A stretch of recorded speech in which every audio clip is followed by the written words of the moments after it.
मेरा नाम पूजा है। शायद सुनने वाले सोचे कि ऐसी कहानी बस फिल्मों में होती है, लेकिन कुछ हकीकतें अफसानों से भी ज्यादा दर्दनाक होती हैं। और मेरी सच्चाई तो जैसे एक लगातार दर्द देने वाली कहानी है। मैं छोटी सी थी जब मेरी माँ का साया मेरे सिर से उठ गया। मुझे बहुत ज्यादा याद नहीं, लेकिन बस इतना याद है कि पापा ने मुझे सीने से लगाया था और इतना कहा था, तुम अब सिर्फ मेरी बेटी नहीं, मेरी माँ भी हो। उनकी बात मेरे दिल पर छप गई। मैं अपने पापा की आंखों का तारा थी। मेरी हार जीत, हर एक ख्वाहिश एक बार में ही पूरी हो जाती। पापा के हाथों में कुछ अजीब सा जादू था, जो मेरे सारे दर्द को एक झटके में मिटा देता था। भाई मुझसे 2 साल बड़ा था। बचपन में हम लोग खूब लड़ते थे, कभी पेंसिल को लेकर तो कभी साइकिल की बारी को लेकर। लेकिन पापा हम दोनों को एक बार फिर से जोड़ देते थे। पापा कहते थे, तुम दोनों तो मेरी आंख का तारा हो, एक को तकलीफ हो तो दूसरी को भी दुख होता है। और हम दोनों हंस देते थे। पापा का कपड़ों का कारोबार एक छोटे से पैमाने पर शुरू हुआ था। एक छोटी सी फैक्ट्री और एक छोटी सी वर्कशॉप कह सकते हैं, जहां कुछ कारीगर औरतों के कपड़े सिलते थे। लेकिन पापा के अंदर एक अलग ही जुनून था। हर दिन खूब सारी मेहनत, हर दिन कुछ नया। फिर धीरे धीरे कारोबार चल पड़ा, फिर थोड़ा और संभला, और देखते ही देखते पापा एक बड़े कारोबारी बन गए। भाई बड़ा हुआ तो पापा ने उसे भी अपने साथ कारोबार में लगा लिया। भाई समझदार था, लेकिन पापा जितना नहीं।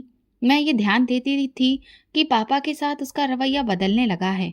वो पापा से बहस करने लगा था, अपने फैसले उनके ऊपर जबरदस्ती थोपने लगा था। और कभी कभी तो पापा की बात काट कर कहता था कि आपको आजकल का जमाना समझ में नहीं आता है, ये सब मेरे तरीके से होगा। पापा चुप रहते थे।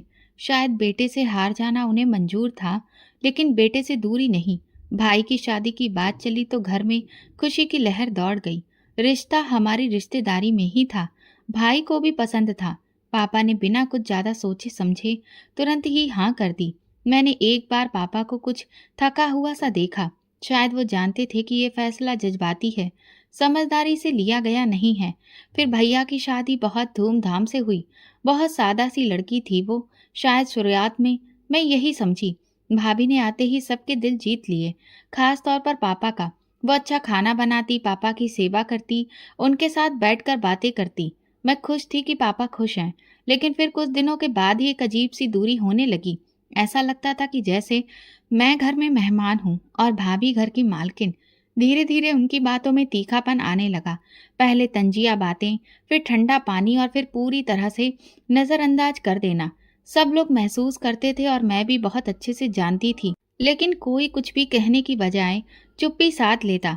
पापा अक्सर मेरी तरफ देखकर कहते, मेरी बेटी सब कुछ बर्दाश्त कर लेती है। एक दिन मैं किचन में चाय बना रही थी तो भाभी आईं और किचन में बर्तन जोर से पटक कर बोली, अपने कुछ काम खुद भी कर लिया करो। मैं कोई नौकर नहीं हूँ जो हर वक्त नाचती घूमूं। मैंने सर झुका लिया। दिल चाहा कि चीख कर कहूँ कि ये घर मेरा भी है, लेकिन मुझसे कुछ बोला नहीं गया। मैं अपने कमरे में जाकर देर तक रोती रही। वो कमरा जिसमें मेरी हंसी देर तक गूंजती रहती थी, अब मेरे आंसुओं को देख रहा था। बाहर से तभी पापा की आवाज आई, पूजा, चाय पिलाओगी? मैंने आंसू पोंछे और किचन की तरफ चल दी। और मेरा भाई, वो तो जैसे मेरी मौजूदगी ही भूल चुका था। शादी के बाद वो सिर्फ अपनी पत्नी का पति ही रह गया था, मेरा भाई नहीं। पापा के साथ वक्त गुजारना ही मेरी पनाह बन गया था। हम साथ में बैठकर बातें करते, चाय पीते। वो अक्सर कहते, जब तक मैं जिंदा हूँ कोई तुम्हें कुछ नहीं कह सकता। मैं सोचती कि वक्त यहीं थम जाए, मैं हमेशा पापा के साए में छिपी रहूं। लेकिन वक्त तो वो है जो कभी किसी की नहीं सुनता। पापा का साया मेरे लिए एक ऐसा आसरा बन चुका था, जहां मैं अपना हर दर्द, हर गम दफन करती थी। लेकिन जैसे जैसे वक्त गुजरा, रिश्तेदारों की नजरें मेरी तरफ बढ़ती गईं। हर किसी के आने पर उनके मुंह पर बस एक ही बात होती, पूजा अब बड़ी हो गई है, उसके लिए कोई अच्छा रिश्ता देखना चाहिए। पापा हर बार मुस्कुराकर इस बात को टाल देते थे। लेकिन भाई, जिसे मेरी जिंदगी में पहले ही कोई दिलचस्पी नहीं थी, वो पापा पर जोर देकर कहने लगा, अगर इसे पढ़ने लिखने का कोई शौक नहीं है तो बेहतर यही है कि इसकी शादी कर दी जाए, वरना कल को लोग बातें बनाएंगे। मेरा मन पढ़ाई से सच में उचट चुका था। 12वीं के बाद ऐसा लगा कि अब कुछ और सीखने का दिल ही नहीं चाहा। लेकिन हकीकत ये भी थी कि शादी तो मेरे मन में कभी आई ही नहीं थी, न ख्वाबों में न ख्यालों में। भाभी खामोश नहीं रहती थी। हर रोज कोई न कोई नई बात। मेरी बहन की ननद के बेटे का रिश्ता है, लड़का जरा सीधा साधा है, लेकिन घर बहुत अच्छा है। पापा हमेशा सोच में पड़ जाते थे। वो मेरी इच्छा जानना चाहते थे, लेकिन भाभी के लगातार दबाव डालने और भाई के कहने पर वो अब उलझन में पड़ गए थे। एक दिन पापा ने मुझे अपने कमरे में बुलाया। वो कमरे के कोने में बैठे कुछ सोच रहे थे। मैं पास में गई तो बोले, पूजा, तुमसे कुछ पूछना है। मैंने खामोशी से उनकी तरफ देखा। अगर तुम कहो तो एक रिश्ता आया है, तुम्हारी भाभी की बहन की ननद का बेटा है। मैं अभी इस बारे में बात नहीं की है, लेकिन वो कह रही है कि लड़का अच्छा है। तुम क्या कहती हो? मेरे दिल में जैसे कुछ टूट गया। मैंने धीरे से कहा, जैसा आप ठीक समझें, मुझे मंजूर है। पापा ने मेरी तरफ देखा। उनकी आंखों में कुछ रुका हुआ सा था, जैसे कि वो जानते थे कि ये फैसला ठीक नहीं है, लेकिन वो खामोश रहे। कुछ दिनों में ही बात तय हो गई। मैं भी नहीं जानती थी कि ये सब इतनी जल्दी कैसे हो गया। शायद रिश्तेदार पापा को तैयार करने में कामयाब हो गए थे, या फिर पापा भी थक चुके थे। शोर में मेरी आवाज जैसे कहीं खो गई थी। शादी के बाद जब मैं विदा होकर ससुराल पहुंची, तो वहां पर मेरा स्वागत भी बहुत ही अजीब सा था। सास ने बस एक बार मुस्कुराकर देखा और कमरे की तरफ इशारा कर दिया। ना कोई हाल चाल पूछना, ना कोई मतलब। पति, वो भी एक खामोश सा इंसान था। पहले मैंने सोचा कि शायद तबीयत ठीक नहीं होगी, लेकिन कुछ दिनों में अंदाजा हो गया कि वो ज्यादा बातचीत करना पसंद नहीं करता है। कमरे में आता तो बस मोबाइल लेकर बैठ जाता। मैं जब भी कुछ कहती तो बस या अच्छा कहना सुनने को मिलता। कुछ दिनों के बाद भाई का फोन आया। वो हंस रहा था। क्या हाल है? अब तो नई जिंदगी शुरू हो गई है। मैंने बस इतना कहा, हाँ, भगवान की कृपा है। भाभी ने तुरंत फोन हाथ में लिया और बोली, देखा, मैं ना कहती थी, नवीन अच्छा लड़का है, वक्त के साथ दिल भी लग जाएगा। दिल लग जाएगा? मैंने अपने दिल में सोचा, जिस दिल पर इतना बोझ हो, वो कैसे किसी अजनबी के लिए धड़केगा। ससुराल में सब कुछ नाप तोल कर मिलता था, बात भी, वक्त भी, इज्जत भी।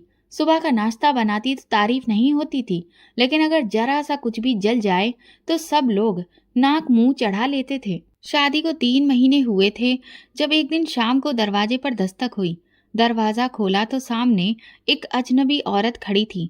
चेहरे पर ना गम ना गुस्सा, आंखों में घुसा हुआ दर्द। उसने बिना कोई दुआ सलाम के कहा, नवीन घर पर है? मैं थोड़ा सा हिचकिचाते हुए बोली, जी, आप कौन? वो बोली, मैं उसकी पत्नी हूँ। ये सुनकर मेरी तो सांस ही रुक गई। इससे पहले कि मैं कुछ भी कहती, वो तुरंत ही अंदर घुस आई। ड्राइंग रूम में बैठते ही मेरा पति आ गया। उसने उसे देखते ही मुंह पकड़ लिया। तुम यहाँ? औरत ने तंजिया कह कहा लगाया। हाँ, क्यों? डर लग रहा है? मेरी आंखों के सामने जैसे कोई तमाशा चल रहा था, जिसमें मैं कभी भी किरदार नहीं बनना चाहती थी। नवीन ने मुझे इशारे से कमरे के अंदर जाने को कहा, लेकिन अब तो बहुत देर हो चुकी थी। बाद में मुझे पता चला कि उसने 2 शादियां की थीं। एक को तो वो पहले ही तलाक दे चुका था, और दूसरी ये, जिसने दरवाजा खटखटाया था, अभी भी उसकी पत्नी थी, बस अलग रह रही थी। ये सब तुमने मुझसे छुपाया क्यों? मैंने पूछा। तो पति ने बड़े ही लापरवाह लहजे में कहा, क्योंकि मैं जरूरत नहीं समझ रहा था। तुम्हें इससे क्या फर्क पड़ता है? मैं पत्थर हो गई। फर्क तो उसी दिन पड़ गया था जब तुमने शादी के समय हमसे ये बात छुपाई और खुद को कुंवारा बताया। कुछ दिन के बाद ससुराल का माहौल और भी ज्यादा बदलने लगा था। सास अक्सर मुझे हुक्म देने लगी थी, पूजा, ये बर्तन धो दो, बाहर भी झाड़ू लगा, और हाँ, मेरे लिए वक्त पर नाश्ता तैयार होना चाहिए। पति अक्सर घर देर से लौटता, और जब भी आता तो सवाल करता, आज तुमने अपने पापा से बात की? मैं पूछती, किस बारे में? तो कहता, अपने पापा से कहो कि हमें कुछ पैसे भिजवा दें, क्योंकि मुझे कुछ काम शुरू करना है। पहली बार तो मैंने इनकार किया, तो वो नाराज हो गया। अगले दिन घर में सख्त रवैया, ठंडा लहजा और तंजिया बातें। रात को आकर बोला, देखो, ये तुम्हारे पापा का ही वादा है, कल को तुम्हारे लिए ही ये काम आएगा। मैंने पापा को फोन किया। ज्यादा कोई इधर उधर की बात किए बिना सीधा कहा, पापा, नवीन को कुछ पैसों की जरूरत है। पापा ने कहा, क्या तुम्हें सच में ये मंजूर है? मैंने कहा, हाँ पापा, शायद उन्हें पैसों की सख्त जरूरत है। कुछ दिनों में पैसे आ गए और नवीन खुश हो गया। 1 महीने तक सब कुछ ठीक चलता रहा। फिर एक दिन सास शाम को बोली, पूजा, सुनो, तुम्हारे पापा को बोलो कि वो नवीन को एक मोटरसाइकिल लेकर दें। उसको आने जाने में परेशानी होती है। मैंने तुरंत जवाब दिया, माँ जी, अभी पापा ने कुछ दिन पहले ही तो पैसे भेजे थे। वो कहने लगी, तो कोई एहसान नहीं किया, बाप है, वो तुम्हारी बेटी के ससुराल में ध्यान देना उसकी जिम्मेदारी बनती है। नवीन रात को कहने लगा, तुम्हें दिक्कत क्या है? तुम अपने पापा से बात क्यों नहीं करती हो? तुम्हारी वजह से सारा काम रुका पड़ा है। मैंने हिम्मत करके कहा, पहले भी पापा ने बिना किसी सवाल जवाब के दिया था, लेकिन तुम्हारी मांगे तो रुकने का नाम ही नहीं ले रही हैं। नवीन ने गुस्से से मेज पर हाथ मारा, तो अब तुम मेरे खिलाफ खड़ी हो रही हो? मैंने तुम्हें इज्जत दी, घर दिया, और तुम अब मुझ पर सवाल उठा रही हो? इज्जत जो कभी मुझे मिली ही नहीं। वो अपनी आवाज ऊंची करके मुझे खामोश करवा रहा था। मैं कुछ बोली नहीं, पापा को भी कुछ नहीं बताया, बस इतना कहा, अभी कुछ मत भेजिएगा। पापा ने हाँ समझकर बस अपना सर हिला दिया, लेकिन उनकी खामोशी में कुछ छुपा हुआ था, और मैं घर में भी कुछ नहीं बताया। शायद मैं अपने अंदर के तूफान को छुपाने की कोशिश कर रही थी, क्योंकि मुझे शर्मिंदगी होती थी कि ये फैसला मैं खुद ही किए बैठी थी। सच्चाई तो ये थी कि मेरी जिंदगी की बुनियाद ही झूठ पर रखी गई थी, और हर दिन वो बुनियाद और ज्यादा कमजोर होती जा रही थी। 6 महीने गुजर चुके थे। एक दिन मैंने सुना कि नवीन किसी से फोन पर कह रहा था, अब अगर ये भी बेकार निकली तो फिर इसके साथ वक्त बर्बाद करने का क्या फायदा है।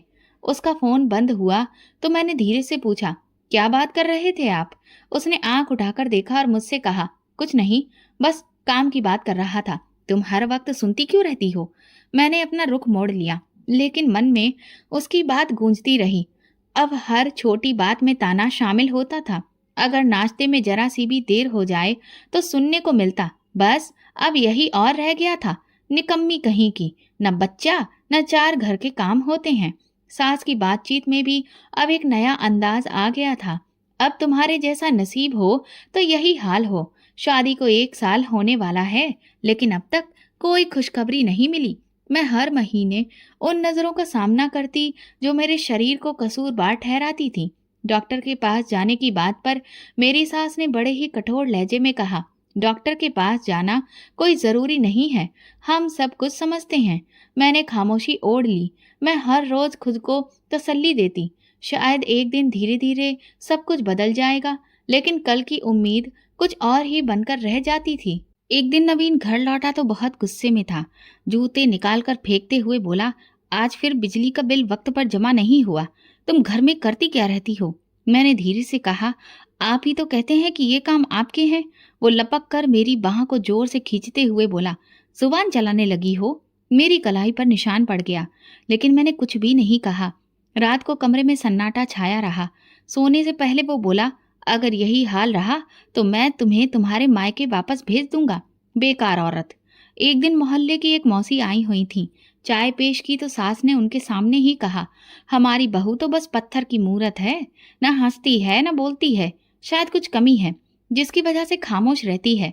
मैंने महसूस किया कि मेरी खामोशी भी अब एक ताना बन चुकी थी। अगर बोलूं तो बदतमीज और चुप रहूं तो पत्थर की मूरत। मेरी माँ कह रही थी कि तुम्हें किसी डॉक्टर से चेकअप करवाया जाए। वो चाहती थी कि अगर कुछ ठीक ना निकले तो मैं फिर से शादी कर लूं। मेरे दिल पर जैसे किसी ने छुरी रख दी हो, लेकिन आवाज नहीं निकली। सिर्फ इतना पूछा, और आप? उसने मोबाइल पर नजरें जमाए हुए कहा, अगर ऐसा ही रहा तो शायद मुझे शादी करनी ही पड़ेगी।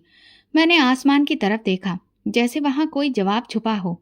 सोने से पहले सास कमरे में आई और बोली, तुम्हारे पापा से कहा था कि सब कुछ देकर बेटी भेज रहे हो, लेकिन यहाँ तो सब कुछ खाली है।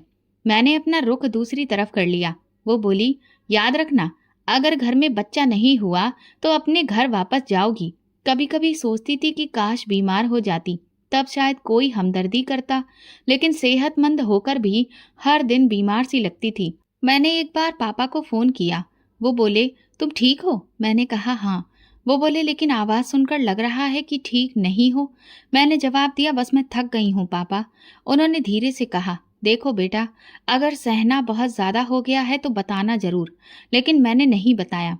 कई बार ऐसा हुआ कि रात को जब सब सो जाते, मैं छत पर जाकर आसमान देखती रहती, सोचती क्या वाकई आसमान के नीचे सब ठीक हो जाएगा। आईने में खुद को देखा, आंखें सूजी हुई थी, होठों पर खामोशी थी। नीचे से सास की आवाज आई, नाश्ता बन गया या अभी रोने का शौक बाकी है? मैंने अपने चेहरे पर पानी के छींटे मारे, दुपट्टा ओढ़ा और नीचे उतर गई। दिल भले ही जल रहा था, लेकिन चूल्हा भी जलाना ही था। बर्तनों की आवाज के बीच दिल बार बार यही कह रहा था, अब अपने पापा के पास चली जाओ, बस, अब और नहीं। उस शाम मैंने एक बैग में 2 जोड़ी कपड़े रखे। दिल वहीं रह गया था, लेकिन कदम मजबूत थे। नवीन दरवाजे पर ही मिल गया। बोला, कहाँ जा रही हो? मैंने आंखों में आंखें डालकर कहा, पापा के पास। वो तंजिया हंसते हुए बोला, जाते वक्त ये भी कह देना कि अब वापस नहीं आओगी। दरवाजा मेरे पीछे बंद हुआ, लेकिन ऐसा लगा जैसे किसी ने कैद खाने का दरवाजा तोड़ा हो। पापा के घर पहुंची तो शाम हो चुकी थी। उन्होंने दरवाजा खोला, मुझे देखकर चौंक गए। पूजा, सब ठीक है? मैंने सिर्फ इतना कहा।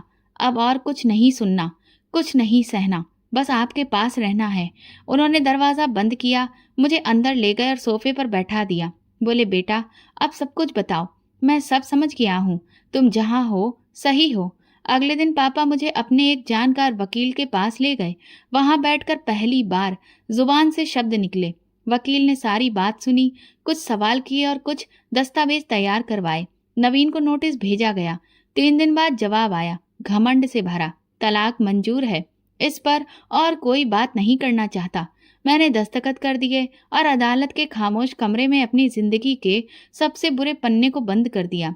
पापा के साथ रहकर कुछ सुकून तो मिला, लेकिन भैया का व्यवहार अब पूरी तरह से बदल चुका था। एक शाम वो कमरे में आया और बोला, आपने तलाक दिलवा दिया? पापा, अपनी बेटी के लिए माँ बाप बनने के चक्कर में उसे तलाकशुदा बना दिया। पापा ने कहा, मैंने उसे बर्बाद होने से बचाया है। तुम नहीं जानते तुम्हारी बहन ने कितना कुछ सहा है। भाई मुंह मोड़कर चला गया और अगले दिन मुझसे बात करना भी बंद कर दिया। घर में अब मुझे नजरअंदाज किया जाने लगा। अगर बातों में मेरा नाम आता तो बस तंज के साथ। भाभी अब उल्टी सीधी बातें सुनाती रहती, मैं चुप रही। अगर जवाब देती तो मामला और बढ़ता। वैसे भी अब खामोशी ही मेरे जीवन का हिस्सा बन चुकी थी। भाई ने पापा से भी बात करना बंद कर दिया था। कारोबार के फैसले वो अब खुद करने लगा था। अक्सर कहता, मैं भी कमाता हूँ, हर बार पापा की ही नहीं चलनी चाहिए। पापा ये सब बर्दाश्त करते रहे, लेकिन मैंने कहा, पापा, मैं आपका बोझ नहीं बनना चाहती, मैं कुछ काम करना चाहती हूँ। उन्होंने मुस्कुराकर कहा, तुम्हारा जो जी करे वो करो, बस तुम खुश रहो, यही काफी है। कुछ दिनों के बाद मैंने एक सिलाई सीखने वाले इंस्टीट्यूट में दाखिला ले लिया। पापा मुझे खुद अपने साथ लेकर गए और कहने लगे, अपनी दुनिया खुद बनाओ, दूसरों से कोई उम्मीद मत रखो, अगर रखोगी तो दिल टूटेगा। उस इंस्टीट्यूट में जाना मेरे लिए एक नई दुनिया में कदम रखने जैसा था। वहां और भी लड़कियां थीं, जिनकी अपनी अपनी कहानियां थी, अपने अपने दर्द, लेकिन उन सब में बस एक बात पड़ी थी, वो सब दोबारा जीना चाहती थी। भैया का व्यवहार बिल्कुल ठंडा हो गया था। वो अक्सर घर में ये बात उठाता रहता, अब इसकी दोबारा शादी करवा देनी चाहिए। आखिर कब तक ये हमारे सर पर रहेगी? पापा खामोशी से सुनते, फिर कहते, ये उसकी जिंदगी है, फैसला भी उसका होगा। लेकिन मैं जानती थी कि वो दबाव महसूस करते हैं, और अब वो दबाव घर की दीवारों पर भी महसूस होने लगा था। सिलाई सीखने के 3 महीने बाद मुझे एक छोटे से यूनिट में कुछ वक्त के लिए काम मिल गया। सैलरी मामूली थी, लेकिन मेरे लिए वो सैलरी मेरे हालात के लिए काफ़ी थी। मास्टर साहब ने मेरी तारीफ की। वो मुस्कुराकर कहते, तुम तो हमेशा तारीफ के लायक थी, बस वक्त ने तुम्हें छुपा दिया था। मगर वक्त कुछ ज्यादा देर छुपाए रखना भी कहाँ जानता है। एक शाम वापसी पर मैंने देखा कि घर में सन्नाटा था। भाई की आवाज नीचे कमरे से आ रही थी। भाभी भी साथ में ही थी। मैं भी जब वहां पहुंची तो भाभी की माँ रोती हुई आई, पूजा बेटा, तुम्हारे पापा। और उनकी ये बात अधूरी रह गई। मेरे पैरों तले जमीन खिसक गई। फैक्ट्री में उन्हें दिल का दौरा पड़ा था, सिर्फ 15 मिनट, और मेरा सब कुछ खत्म हो गया था। अंतिम संस्कार के बाद सब कुछ बदल गया। घर के दरवाजे वही थे, मगर अब पिता का साया हट चुका था। वो कुर्सी जहां पापा बैठा करते थे, उनका चश्मा जो मेज पर रखा रहता था, सब वैसा ही था, मगर वो नहीं थे। पहले दिन तो सब आए, अफसोस किया, रस्में हुई, लेकिन दूसरे दिन ही भाई की बातें बदलने लगी। पापा का कारोबार मुझे ही संभालना होगा, आखिर मैं ही तो उनके साथ था। किसी ने भी नहीं कहा कि वो कारोबार पापा ने अपनी मेहनत से बनाया था, तुम सिर्फ उसमें शामिल थे। भाभी ने मुझे किचन से दूर कर दिया। पापा तो अब रहे नहीं, अब घर की बागडोर की दौड़ अलग ही होगी। मैंने अपनी प्लेट और कप एक छोटे कप में रख लिए। अब मैं ऊपर वाले कमरे में रहती थी। अपना नाश्ता खुद बनाती, अपना खाना खुद लेकर खाती। एक दिन भाई बैठक में कुछ कागजों में व्यस्त था। मैं चुपचाप उनके पास से गुजरी तो उसने आवाज दी, पूजा जरा रुकना। मैं रुकी। ये फैक्ट्री की मिल्कियत के कागज हैं, पापा के दस्तखत हैं। तुम भी इसमें बराबर की मालकिन हो। तुम्हें अगर कोई चीज चाहिए तो साफ बात करो, बाद में कोई भी शिकायत नहीं। मैंने कहा, मैं तो यही समझी थी कि पापा ने सब कुछ हम दोनों के लिए बनाया है। वो बोला, हाँ लेकिन चलाने वाला तो मैं था ना। अब मामलात में तुम्हारे इंटरफेयर करने से मुझे उलझन होती है। इसके बाद मुझे किसी मीटिंग में शामिल नहीं किया गया। फैक्ट्री की चाबियां बदल दी गईं। अकाउंट्स जो ज्वाइंट थे वो खत्म कर दिए गए। मेरे पूछने पर सिर्फ इतना कहा जाता, अब सब कुछ मेरे मुताबिक होगा। सिलाई की यूनिट में काम करने वाली एक बहन ने एक दिन कहा, दीदी आप तो बड़े घर की लगती हो, यहाँ क्यों हो? मैंने कहा, घर वो होता है जहाँ आपको मोहब्बत मिले, भरोसा मिले। वहाँ बस रहने की जगह है, कोई अधिकार नहीं। भाई की जुबान से पापा का जिक्र कम होता जा रहा था, लेकिन प्रॉपर्टी की बातें बढ़ने लगी थी। एक दिन बैठक में आवाज सुनी, घर का बंटवारा भी सोचना होगा। आखिर बच्चे बड़े हो रहे हैं और जगह कम पड़ती जा रही है। वहां बैठे एक मेहमान ने पूछा, पूजा बहन का भी हिस्सा है? भाई ने कहा, बेटियों का हिस्सा तो बस कागजों पर होता है, जमीनी तौर पर कुछ भी नहीं। मैं ये सब चुपचाप सुनती रही। अब मैं उस घर में मेहमान से भी कम हो गई थी। कपड़े धोना, झाड़ू लगाना, बर्तन साफ करना, लाइट का बिल तक खुद देना, ये सब नॉर्मल बन चुका था। एक दिन भाभी ने आकर कहा, ऊपर वाले कमरे में अब हमारा बेटा पढ़ने लगा है, तुम कहीं और जाकर अपना बंदोबस्त कर लो। मैंने ये सवाल किया, कहाँ जाऊं? वो बोली, बहुत सारे आश्रम खुले हुए हैं औरतों के लिए। तुम तो अब अकेले रहने की आदी हो चुकी हो, अब अपनी जिम्मेदारी खुद उठाने का मतलब समझो। उस रात मैं छत पर देर तक बैठी रही। आसमान में तारे थे मगर कोई भी रोशनी मेरे लिए नहीं थी। सोचा, पापा होते तो ये सब नहीं होता। अगले दिन जब मैं जा रही थी तो भाई सोफे पर बैठा मोबाइल देख रहा था। भाभी बच्चों को खाना खिला रही थी। किसी ने सिर उठाकर नहीं पूछा कि मैं कहाँ जा रही हूँ। मैं गई नहीं, मुझे धकेल दिया गया। वो दरवाज़ा बंद हुआ पर एक फैसला खुल गया। अब जिंदगी सिर्फ सहने का नाम नहीं थी, अब मुझे खुद अपनी जगह बनानी थी, चाहे अपने दम पर या किसी अजनबी की मेहरबानी से। जिस दिन मैंने उस घर को छोड़ा, वहीं से मेरी जिंदगी का एक और रास्ता खुल चुका था। कुछ दिन मुझे अपने करीबियों के घरों में गुजारने पड़े। हर जगह बस इतना ही वक्त मिला जितना कि सवाल ना उठें। फिर मैंने शहर के पुराने कब्रिस्तान के पास एक खाली जगह ढूंढी जो किसी जमाने में चौकीदार के लिए बनी थी। रात वहीं गुजर जाती और दिन में मैं किसी छोटे मंदिर या किसी कोठी में काम करके कुछ रुपए कमा लेती। बस इतना ही काफी था जीने के लिए। इसी दौरान एक दिन एक जाना पहचाना चेहरा मिला। मौसी, संगीता मौसी। वही संगीता मौसी जो कभी पापा से दवा लेने आई थी। वे बाजार में मिली। मेरी हालत देखकर हैरानी से पूछने लगी, बेटा घर वापस क्यों नहीं गई? मैंने उनकी तरफ देखा और धीरे से कहा, वहां अब मेरे लिए कोई जगह नहीं रही मौसी। उन्होंने मेरे माथे पर हाथ रखा और बोली, काश तुम्हारे पापा होते तो ये दिन तुम्हें कभी देखना नहीं पड़ता। तुम्हें पता है तुम्हारे भाई ने फैक्ट्री बेच दी है। मेरे कदम रुक गए। मैंने सवालिया नजरों से देखा। हाँ, 2 दिन पहले एक पार्टी आई थी, पूरा ऑफिस खाली करवा दिया गया। मैं तो हैरान रह गई। वो जगह जो तुम्हारे पापा के नाम पर थी। मैं खामोश हो गई। कुछ घंटे बाद एक पुराने वर्कर से बात हुई जो अभी भी यूनिट में काम कर रहा था।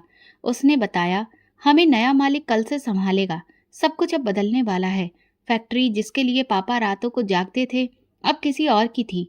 मैं शाम को सीधे पुराने ऑफिस के बाहर पहुंची। साइन बोर्ड भी बदल चुका था। जहां कभी मेरे पापा का नाम लिखा होता था वहां अब किसी दूसरी कंपनी का नाम जगमगा रहा था। एक जान पहचान वाले कर्मचारी ने बताया, तुम्हारे भाई साहब कह रहे थे कि सऊदी अरब में उन्होंने एक बड़ा सेटअप शुरू किया है, उसके लिए सब बेच दिया गया। उस रात मैं कब्रिस्तान के किनारे जा बैठी। वहां वही खामोशी पसरी थी जो मेरे दिल में थी। 2 दिन बाद एक और झटका लगा। भाभी ने अपनी एक सहेली के जरिए मुझे संदेश भेजा, अब तुम अपना बंदोबस्त पक्का कहीं और कर लो, क्योंकि हम घर भी बेच रहे हैं और सऊदी जा रहे हैं। मैंने जवाब भिजवाया, मेरा हिस्सा? जवाब मिला, क्या सबूत है कि तुम्हारा यहाँ कोई हिस्सा है? सारी जायदाद तो तुम्हारे भाई के नाम पर थी। मैंने एक वकील से मशवरा किया, उसे कागजात दिखाए जो मेरे पास सिर्फ फोटोकॉपी की शक्ल में मौजूद थे। वो कुछ देर उन्हें देखता रहा, फिर बोला, ये दस्तखत अजीब लग रहे हैं, बहुत कुछ यहाँ पर छुपा है। मैंने पूछा, ये जाली हो सकते हैं? उसने कहा, मुमकिन है कि दस्तखत किसी और के लिए जारी किए गए हों या अंगूठा जाली तरीके से लगवाया गया हो, मगर तुम्हें असली दस्तावेज हासिल करने होंगे। असली दस्तावेज? वो तो भाई के पास थे, और उनके पास जाने का मतलब था खुद को और ज्यादा बेइज्जत करवाना। मैंने एक रास्ता सोचा। संगीता मौसी ने बताया था कि भाई अभी 1 हफ्ते तक भारत में ही रहेगा, फिर बाहर शिफ्ट होगा। मैं उनके फ्लैट के बाहर कुछ घंटे इंतजार करती रही। जब भाई बाहर निकला तो मैं सामने आ गई। मुझे आपसे बात करनी है, सिर्फ 2 मिनट। उसने तेज नजर से देखा। मेरे पास वक्त नहीं है। पापा ने अपनी जिंदगी में सब कुछ मेरे नाम कर दिया था, तो मैं जो मिला वो काफी नहीं। मैंने कहा, मुझे कुछ भी नहीं मिला, और जो तुम्हें मिला है वो भी शायद तुम्हारा नहीं था। भाभी बाहर आई। पूजा, तुम अभी भी हमारे ही पीछे पड़ी हो। हमें छोड़ दो, हम नई जिंदगी शुरू करने जा रहे हैं। मैंने बस एक बात कही, जिंदगी वो नहीं होती जो दूसरों को बर्बाद करके मिले। जिंदगी वो होती है जो इंसान खुद संवारता है। भाई ने एक लम्हे के लिए कुछ कहना चाहा, फिर चुप रह गया। वो चुप्पी जो एक भारी खामोशी के जैसी होती है। अगले दिन मैंने अदालत में दरख्वास्त दायर कर दी। वकील ने कहा, यह मुकदमा लंबा हो सकता है, लेकिन कम से कम कागजी जंग बराबर की होगी। मुझे जीत से ज्यादा इंसाफ की जरूरत थी। वो फैक्ट्री, वो घर, अब मेरा कुछ ना भी निकलता तो कम से कम इतना तो तय होता कि सच क्या था। अदालत में कागजात जमा करवा कर जब लौटी तो शहर के शोर में अपनी खामोशी और भी ज्यादा साफ सुनाई दी। अब कोई दरवाजा ऐसा नहीं बचा था जिस पर मैं दस्तक देती, लेकिन हाँ, दिल अब कांपता नहीं था। पहले एक सहेली की यहाँ कुछ दिन रुकी, फिर मौसी के घर चली गई, लेकिन जैसे ही उन्हें एहसास हुआ कि मैं मुकदमा कर चुकी हूँ, उनका रवैया बदलने लगा। हम झगड़ा करने वाले लोगों को अपने घरों में नहीं रखते पूजा, हमें माफ करना। ये वो दिन था जब मैंने दरवाजा पीछे छोड़ा और किसी से कुछ भी नहीं कहा, बस सीधा कब्रिस्तान की तरफ चल दी। वही कब्रिस्तान जहाँ मैं अब तक रह रही थी। चारों तरफ सन्नाटा था। मेरे साथ सिर्फ एक बैग था और अंदर वो डायरी जिसमें मैं सब कुछ लिखती थी। रात हो गई थी, ठंडी हवा चलने लगी थी, मिट्टी की खुशबू मेरे बचपन की तरह महसूस हो रही थी। मैं थकी हुई थी। सारी रात रोने के बाद जैसे आंखें खुद ब खुद बंद हो गईं। सुबह जब आंख खुली तो सामने एक थाली रखी थी, उसमें गरम पराठा और चाय थी। मैंने आसपास नजर दौड़ाई, कोई मौजूद नहीं था। एक लम्हे को लगा कि शायद कोई भला इंसान, शायद कोई जानने वाला आया हो। मैंने कुछ नहीं खाया, बस पानी पीकर खुद को संभाल लिया। दिन गुजरा और मैं कब्र के पास बैठे बैठे ही सूरज को ढलते हुए देखती रही। अगली रात फिर वही हुआ। मैं थक कर सो गई और सुबह आंख खुली तो एक बार फिर ताजा नाश्ता और एक पर्ची मौजूद थी।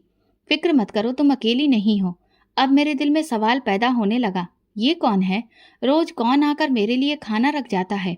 फिर अगले दिन मैं आंखें बंद करके लेटी थी, लेकिन दिल तेजी से धड़क रहा था। तकरीबन 1 घंटे के बाद कदमों की हल्की आवाज सुनाई दी। कोई धीरे धीरे पास आ रहा था। मेरे दिल की धड़कन तेज हो गई, लगा अभी दिल बाहर आ जाएगा। कदम रुके, फिर हल्की सी खनक सुनाई दी, जैसे बर्तन जमीन पर रखे जा रहे हों। मैंने जरा सी आंख खोलकर देखा। एक बुजुर्ग शख्स जिसके चेहरे पर सफेद दाढ़ी थी सामने दिखा, लेकिन अंधेरे में उनका चेहरा पूरी तरह से नजर नहीं आ रहा था। लेकिन उनका अंदाज बिल्कुल मेरे पापा जैसा था। उन्होंने खाना रखा, पानी की बोतल रखी, पर्ची सामने रखी और वापस मुड़ गए। मैंने आगे बढ़कर वो दरवाजा खटखटाया। कुछ लंबे इंतजार के बाद दरवाजा खुला। वही बुजुर्ग सामने थे। उन्होंने मुझे देखा और फिर धीरे से कहा, आ जाओ बेटी, तुम्हें आने की जरूरत नहीं थी, मगर शायद तुम्हें जानना था कि मैं कौन हूँ। मैं अंदर दाखिल हुई। अंदर एक साधारण सा कमरा था, एक चारपाई, कुछ बर्तन और एक पुरानी अलमारी। आप कौन हैं? मेरी आवाज कांप रही थी। वो मुस्कुराए। मैं संतोष हूँ, तुम्हारे पापा का पुराना दोस्त। तुम बहुत छोटी थी जब मैंने आखिरी बार तुम्हें देखा था। तुम्हारे पापा ने एक वक्त पर मेरी बहुत मदद की थी। मैं कोढ़ का मरीज था, जब सबने मुझे छोड़ दिया था, लेकिन तुम्हारे पापा ने मेरा हाथ थामा, मेरा इलाज करवाया, खाना दिया, दवाई दी। मैं पत्थर बनी खड़ी रही। जब मैं वापस आया तो सब सुना। तुम्हारे पापा नहीं रहे। फिर तुम्हें मैंने यहाँ कब्र के पास बैठे देखा तो खुद को रोक ना सका। मैं चाहता तो तुम्हें अपने घर बुला सकता था, मगर मैं चाहता था कि तुम खुद आओ, खुद मुझ पर भरोसा करो। मैं खामोश रही। आंखों से आंसू बहने लगे। ये घर खाली है और अब तुम्हारा है।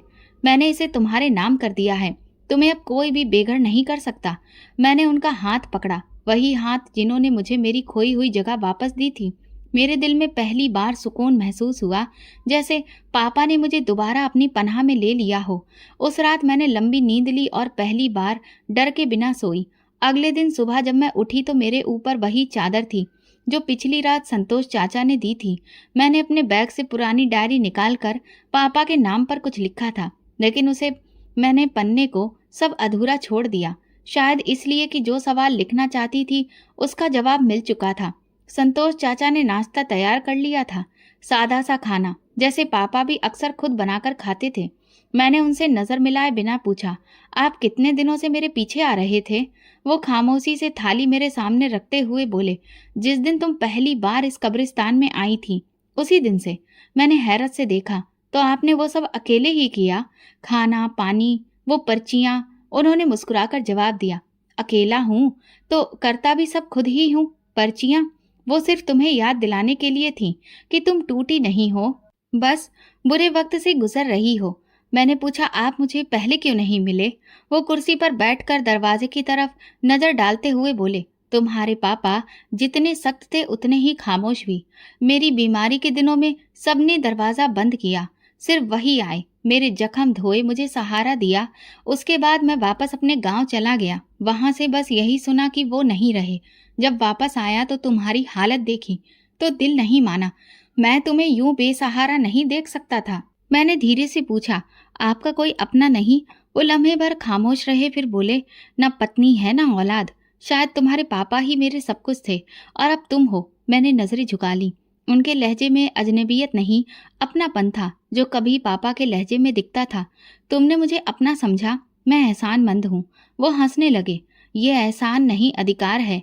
तुम मेरे दोस्त की निशानी हो। तुम्हारे पिता ने मुझ पर जो एहसान किए हैं वो कोई नहीं चुका सकता, लेकिन मैं चाहता था कि तुम्हें अपनी अहमियत का एहसास खुद हो, इसलिए कभी सामने से आकर कुछ नहीं कहा। मैंने कहा तो वो पर्चियां आप लिखते थे? हाँ। उन्होंने धीरे से सिर हिलाया। हर रोज सोचता था, आज क्या लिखूं जो तुम्हारे दिल को सहारा दे। कभी तुम्हारे पापा के लहजे में, कभी दोस्त के। मेरे मन में वो सारी पर्चियां घूमने लगीं। तुम अकेली नहीं हो, तुम्हारे पिता तुम्हारे साथ हैं। उन शब्दों के पीछे सिर्फ शब्द नहीं, एहसास छुपा था। संतोष चाचा ने एक फाइल लाकर मेरे सामने रखी। ये देखो। मैंने उसे खोला तो कानूनी दस्तावेज निकले। उस पर साफ लिखा था, ये मकान जो मेरे नाम पर है आज से पूजा के नाम पर दर्ज किया जाता है। मेरी आंखें नम हो गईं। ये आप क्या कर रहे हैं? उन्होंने मेरे हाथ थाम कर कहा, मैं अपनी जिंदगी का वो कर्ज चुका रहा हूँ जो तुम्हारे पापा ने मेरे लिए चुकाया था, और तुम्हें वही मुकाम दे रहा हूँ जो तुम्हारा है। मैंने धीरे से कहा, ये मुकाम देने के लिए आपने जो किया वो कोई और नहीं कर सकता था।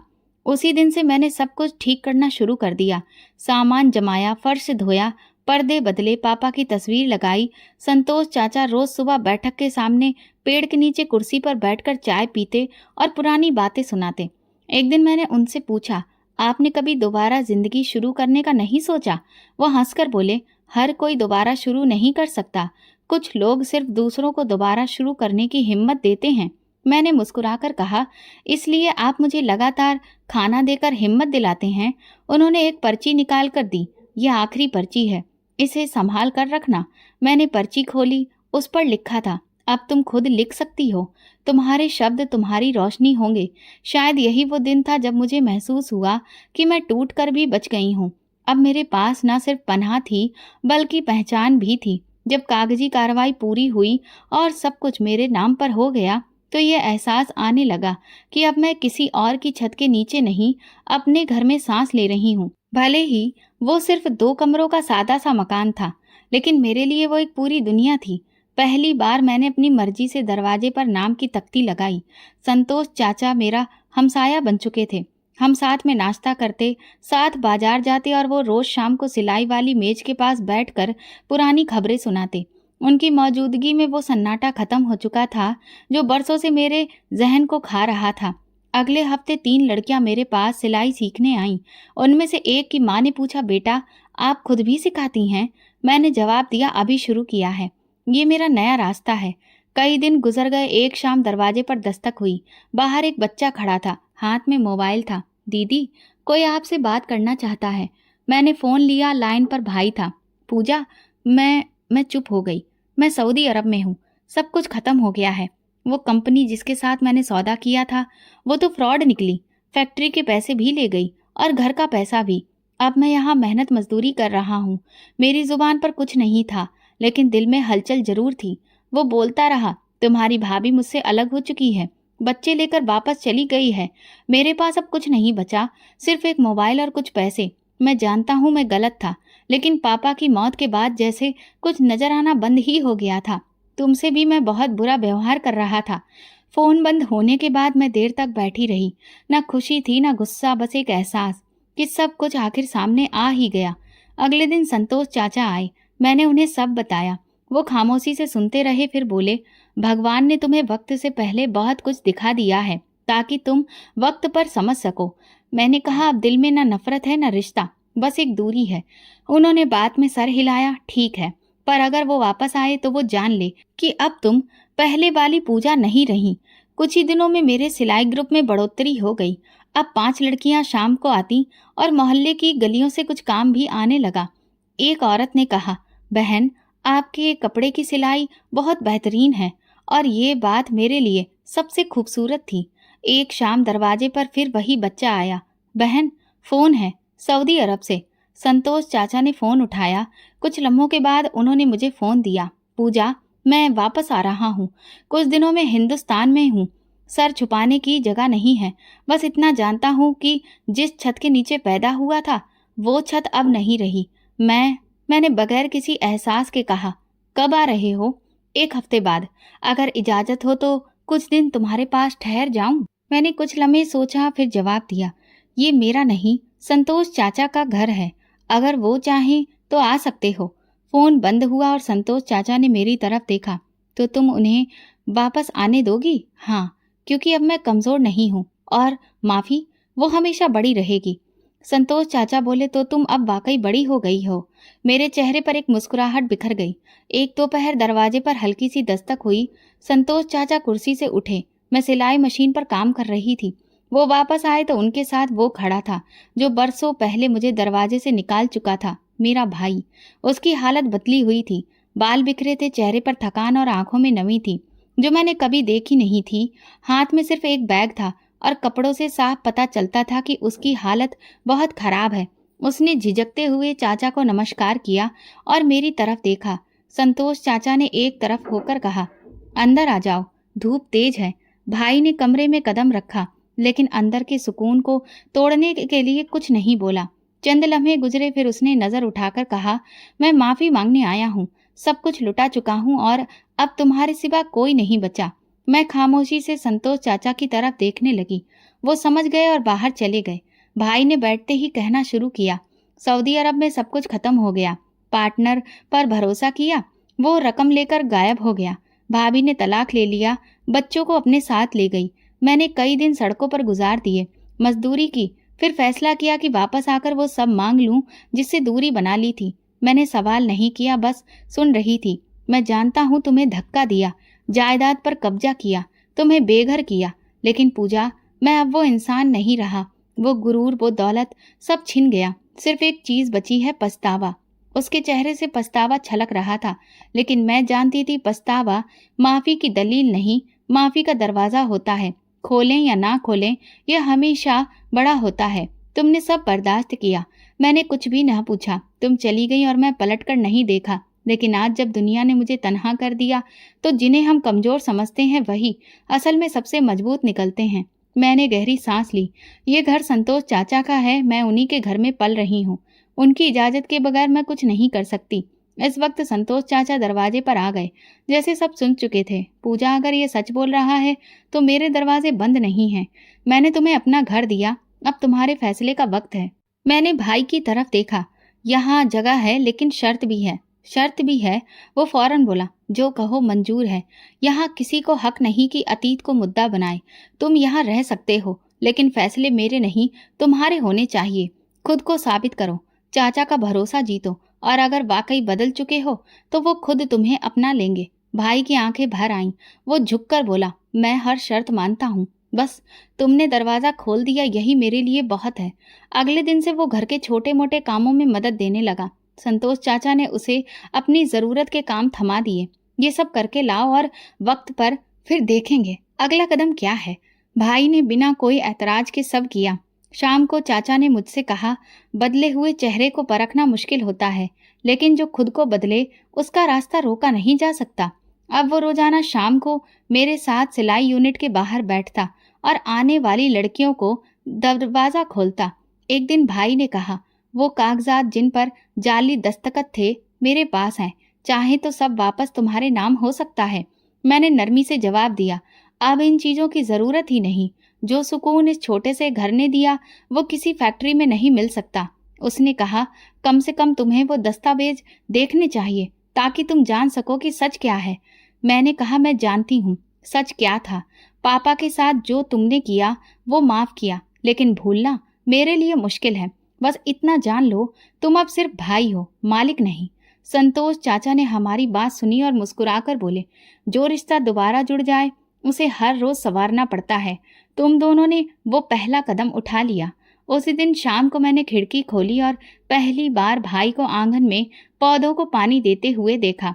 वही हाथ जो कभी बेदर्दी से मुझे धक्का दे चुके थे, आज नरमी से मिट्टी को संवार रहे थे।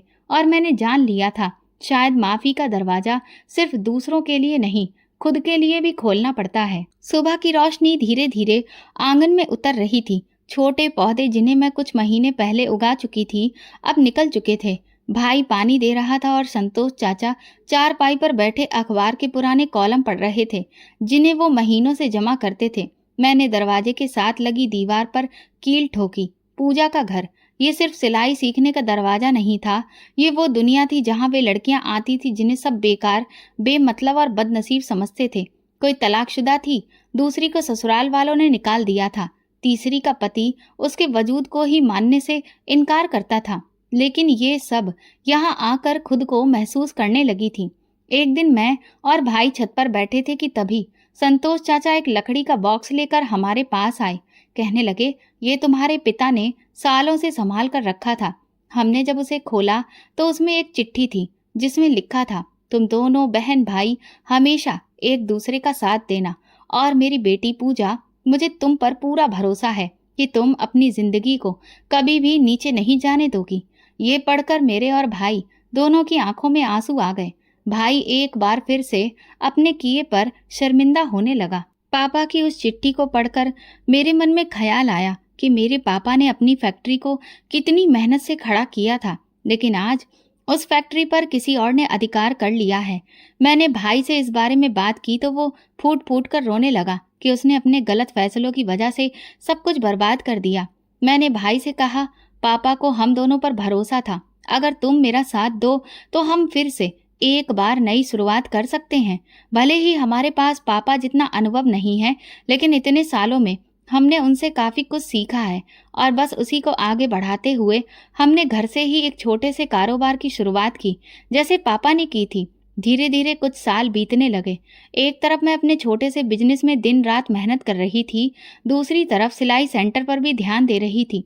अब वहां मैंने कुछ और हुनरमंद लड़कियों को सिखाने के लिए रख लिया था।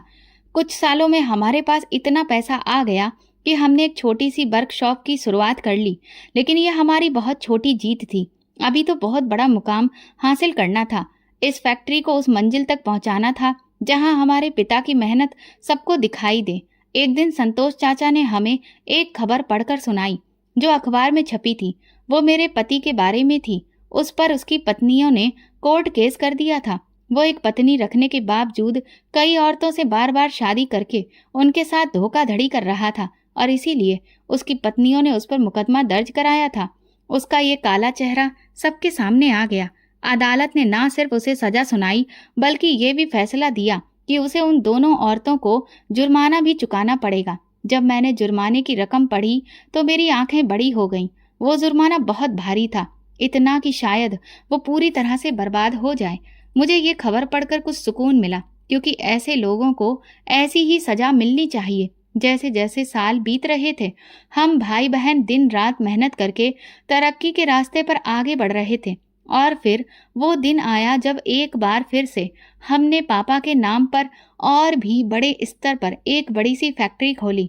जब ये सब भाभी को पता चला तो उन्होंने भाई से माफ़ी मांगी और दोबारा वापस लौटने की कोशिश की। लेकिन भाई ने कहा, जो औरत सिर्फ अच्छे वक्त में साथ रहे, वो औरत बुरे वक्त में फिर से छोड़ सकती है। इसीलिए मैं तुम्हारे साथ नहीं रहना चाहता, लेकिन हाँ, मैं अपने बच्चों से दूर नहीं रह सकता। इसलिए जब तुम्हारा दिल करे, मेरे बच्चों को मेरे पास लाती रहना और मैं अपने बच्चों की पूरी पूरी जिम्मेदारी उठाऊंगा। बस मेरे और तुम्हारे बीच अब पति पत्नी का कोई रिश्ता नहीं रहेगा। हम सिर्फ अपने बच्चों के माँ बाप ही रहेंगे। आज भाई अपने बच्चों के साथ एक खुशहाल जिंदगी जी रहा है, क्योंकि भाभी अब बच्चों को हमारे पास ही ज्यादा दिनों के लिए छोड़ जाती हैं।